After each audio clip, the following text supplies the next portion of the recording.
here is that they're the only store in Frisco that sells, and so this comment came up last time, and so it is a little different because they are the only ones, but it was for all future as well. Okay. So anyone that came in behind them would be subject to the same requirements, so it wasn't necessary.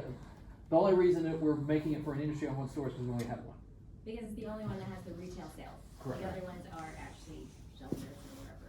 I don't think they even sell, I They think it's don't just sell. pure It's adoption. It's adoption. Pure adoption, and that is part of it too, that kind of we've learned. I know there's been some comments about other pet stores survive without sales, but their capital costs and infrastructure costs to be able to accommodate the kennels and the sales and all those kinds of things is what makes their business model much more expensive to operate than a traditional pet store, which is why they say that we won't be able to operate because of our capital costs that we have in the store. And I know that there are other cities that are adopting stricter ordinances as well, correct? So I guess I just need to get more informed on all of that, but, that's something that I would be interested in exploring more, is what Dallas apparently, adopted, something stronger, So I guess, and they're all pretty new, so I don't, and I did ask that, some of our advocates may be able to send us more information as far as, okay, well, what are some lessons learned a couple years later, right? Which is, what did it accomplish, what it was meant to accomplish, what were, again, the point earlier, what are the reaction to the action? And the only thing I've heard is what happened in California, which is the only one that I've heard that has a couple of years experience. And anecdotally, what I've been told is they're flying in animals to be sold, and they're being brought across the border to be sold, and it's creating bigger issues as a result of them not being controlled environments that people know that they can go to. So that's all things that we can learn. I'm sure I'll get a few emails from that tonight, with information, which we certainly welcome and appreciate. We're trying to kind of learn it and make our ordinance effective, and it's probably something we'll continue to review. I mean, every couple of years probably, we'll be having this conversation. One thing I do wanna say, which was a very fair comment, in my opinion, that Petland should have been invited to the conversation from the very beginning. That in my opinion is a miss on you will be the first to get chastised by us if you let us down. Like I told you 2 years ago, you'll stand up here and you're gonna get it, right? But at the same time, we need to have the respect to invite to the conversation. So, and we may not necessarily agree, or we may have difficult conversations, or it may change your business in some ways to meet the needs of what we want in this community. But that is a miss on our part.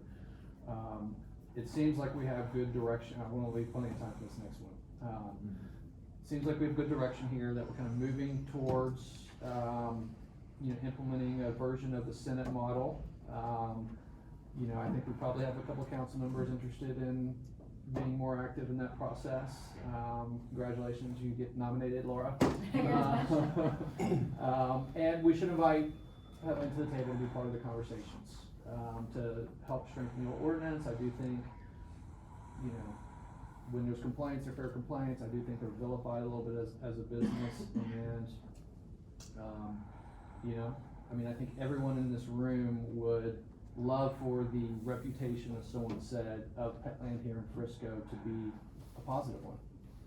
And so I think the city kind of working hand in hand and getting feedback from, people passionate about it, will all continue to kind of lead to that, and we should continue to constantly evaluate it to make it stronger. So. I have just one thing to add from my conversation with Elizabeth with Petland. She's had a lot of ideas, and I'd like to make sure that she's able to get that to us so we can see their input, because some of her things I think are above and beyond even the Senate level with care and stuff that they're willing to do. So I'd like to make sure we connect to get that. Yeah, that's a great point, Brian. So I guess I would give this feedback and goal, which is to not just copy and paste the Senate version, that to create a model that is better than the Senate version, including what we've already put into place here in Frisco. I would love nothing more than this legislative session that the model that the state adopts is what we put into place here in Frisco. So that's a goal, I would say, to come out of it as an output product. Fair enough? Same page. Okay. Any other comments or questions on this one? Okay, I'm sorry, one thing I did wanna mention on that is when those violations went up, the timeline, that first one was us really kind of understanding, and there were some errors on like transportation. On our most recent, we did get 0. I don't know why it took a couple months for me to get that report, that was nerve-wracking, but we do strive for perfection. We do not achieve it, but we strive. great, thank you so much. Thank you. All right, item 4 is discussion regarding the creation of a possible pet advisory committee.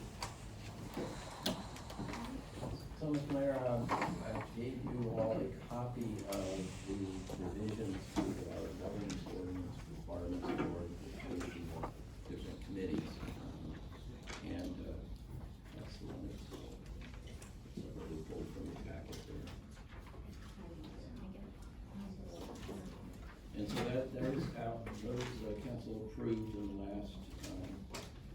last year, that basically calls out for if you want to have a council created committee and then requiring an ordinance to do so, spelling out the purposes of the committee, a mayor ad hoc committee, that then would be by resolution spell out the purposes of the committee, or you could just have an advisory committee to the police department in this instance, since they're the department that superintends the existing ordinance.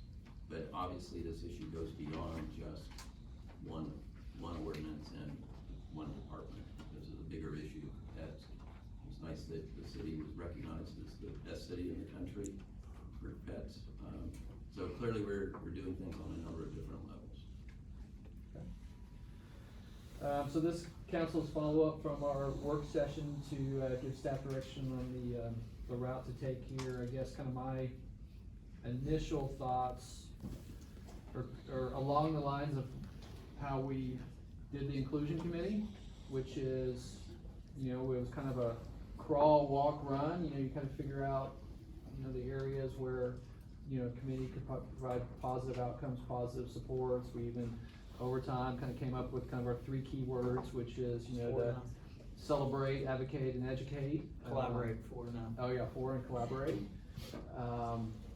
To me, I think, not necessarily a copy and paste, but that I think is a good baseline for us to kind of look at is, I personally don't think a committee should be advocating policy, that's our job, nor should it be telling animal control how to do their job, that's their job. But I do think as part of these conversations, a lot of good input has come as far as how we're always trying to find ways to involve our citizens even more. Clearly, we have citizens passionate about surrounding this topic and putting them in those ways to have positive outcomes. And so ideas we've heard about, you know, are ways they can, you know, volunteer. I know that's what we hear a lot about in animal shelters. It creates all these volunteer opportunities and educational opportunities and microchipping opportunities. And, you know, I think, you know, those kind of exist that they could help us with as far as working with our private vets and those kinds of things, you know, celebrating the things, you know, the reason we were named the #1 city to have a pet in, and all the parks and trails, things that we're working, all the things that, you know, our Play Frisco is doing surrounding pets, and continue to kind of strengthen that, you know, and then educating people on the things that we've done, you know, as far as the discussion of the dog parks, and perhaps advocating for other dog parks in the community where